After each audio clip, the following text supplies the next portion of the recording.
महोदय, मंत्री महोदयांनी उत्तर देत असताना सांगितलं की अशी घटना घडत असते आणि त्यामध्ये कमतरता झालेली आहे. खरं म्हणजे हे छोटे बॉम्ब फॅक्टरी आहेत आणि अशी घटना कदाचित होऊच नव्हे अख्ख्या आपल्या राज्यामध्ये, याच्याबद्दल आपण पाऊल उचललं पाहिजे.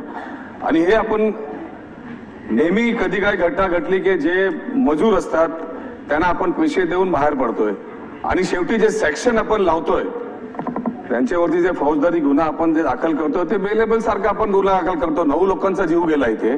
बरीच लोक जे आहेत त्याच्यात 304 च्या सोबत 302 किंवा 304 लावलं. 304 आमचा अंदाज तर 304 लावलं. नाही, बेसिकली काय झालं, त्यांनी जर व्यवस्था व्यवस्थित ठेवली असती, त्याला जे गाईडलाईन्स देण्यात आली होती, त्याला जे नियमच्या हिशोबाने काम करायचं ते जरी जर व्यवस्थित पाळलं असतं तर एवढी मोठी दुर्घटना घडली असती. शेवटी त्याच्यावरती गुन्हा दाखल होतो आणि दुसऱ्या दिवशी तो कोर्टातून बाहेर पडतोय.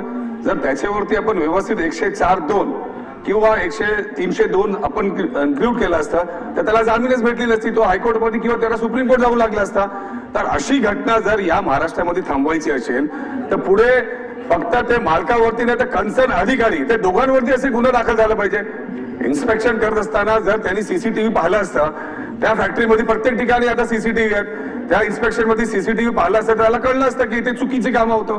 म्हणून माझा एक विशेष आणि स्पेशल प्रश्न असा आहे की आपण अशी जे फॅक्टरी आपल्या महाराष्ट्रामध्ये आहे त्याचा टाउन बाउंड इन्स्पेक्शन करून त्याच्यावरती जे कायदा दिले त्या हिशोबाने काम करण्यात येत आहे का नाही ते माहिती घेणार का, एक. आणि या केसमध्ये जे 9 लोकांचा जीव गेला आणि बरेच जे आहेत त्याच्यावरती ऍडिशनल सेक्शन ऍड करून त्याच्यावरती कारवाई करणार का?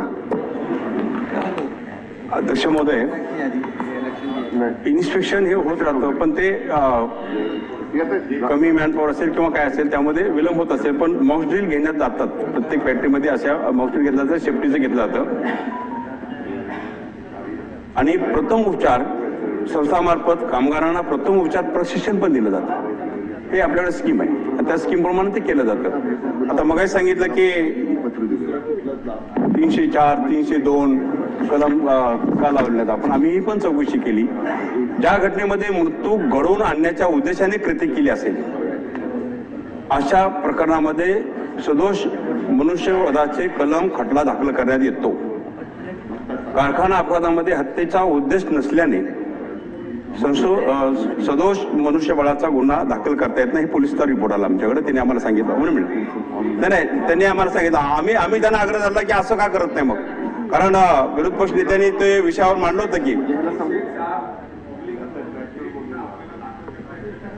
आपण निश्चितच आपण पोलीस डिपार्टमेंटचं ओपिनियन घेऊ, त्यामध्ये काय बघू आणि त्याबद्दल मग आपण ठरवू काय करायचं.